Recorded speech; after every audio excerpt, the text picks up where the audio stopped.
আজ বিশ্ব নারী দিবস। একটা বিষয়ে কথা বলতে গিয়ে বাংলাদেশের নারীদের বিষয়ে একটা কথা আসলো, মানে মনে আসলো, একটা চিন্তা আসলো যে বাংলাদেশে যে নারী অধিকার সংগঠনগুলো গড়ে উঠেছে এবং বাংলাদেশে যে নারীবাদ গড়ে উঠেছে, এটা আসলে মূলত এলিটিজম। এখানে আমাদের তৃণমূলের বা আমাদের প্রান্তিক নারীদের আসলে খুব একটা কোনো কথা নাই। আমাদের এই নারীবাদীদের সমাজের যে কথাগুলো, এগুলো মূলত আমাদের এই নারীবাদের মধ্যে যেই জিনিসগুলো দেখানো হয়, কিছু অভিনেত্রী, কিছু সাংবাদিক, অথবা কিছু টপ লেভেলের চাকরি করে, খুব উচ্চ পর্যায়ের চাকরিজীবী, অথবা কোনো বিজনেস ওনার বা বিজনেস ওনারের ওয়াইফ, সে নিজেও বিজনেস ওনার হয়েছে, এই ধরনের গল্পগুলো বেশি আসে। যার ফলে এখানে আমাদের দেশের তৃণমূল নারীদের যেই স্ট্রাগল, এটা কখনোই সামনে উঠে আসে নাই।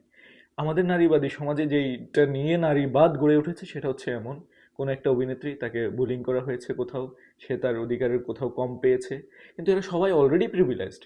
এদের সবার অলরেডি এই পরিমাণ মেরুদণ্ড আছে, যারা সমাজের অনেক বাধা বিপত্তি উপ এগুলো উতরে এসেছে, তাদের ওই মেরুদণ্ডটা ছিল। আপনি পরিমণির জন্য সমাজের আসলে অনেক বেশি দাঁড়ানোর কিছু নাই, কারণ সে অনেক কিছুই স্ট্রাগল করে তার একটা পর্যায়ে সে চলে এসেছে। যে কোনো অভিনেত্রীর ক্ষেত্রে একই কথা, বাংলাদেশের যে অভিনেত্রীদের ক্ষেত্রে, বা বিভিন্ন জায়গায় আমাদের শহর ভিত্তিক যে অঞ্চলে পোশাকের স্বাধীনতা চাওয়া, তার আরো যেই জিনিসগুলো আছে, সে রাস্তায় কেন ঠিকভাবে চলতে পারবে না, সে কেন একটা ফুটবল খেলতে পারবে না শর্টস পরে, এই ধরনের কথাগুলো বলা হয়।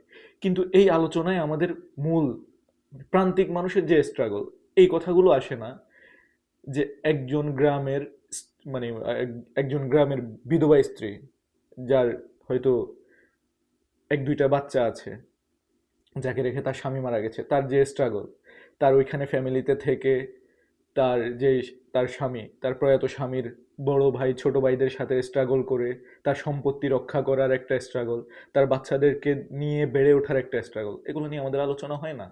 আমাদের আলোচনা এটা নিয়েও হয় না, একজন প্রবাসী তার সব কিছু ছেড়ে দিয়ে তার স্ত্রী, তার হয়তো নিউবর্ন বেবি, এই ধরনের বাচ্চা, ছোট বাচ্চা, বা স্কুল গোয়িং তার যে ছেলে মেয়ে, তাদেরকে রেখে দিয়ে সব কিছুর অনিরাপদ রেখে দিয়ে তার প্রবাস জীবন যাপন করা, এবং এই জায়গায় যে একজন আমাদের প্রবাসীর স্ত্রীর যে লাইফের স্ট্রাগল, তাকে কত কিছুর মধ্য দিয়ে যেতে হয়, তাদের যে একটা অধিকারের নিশ্চয়তা, তাদের জন্য কিছু করা, এগুলো আমাদের নারী সমাজে কোনো আলোচনাই হয় না।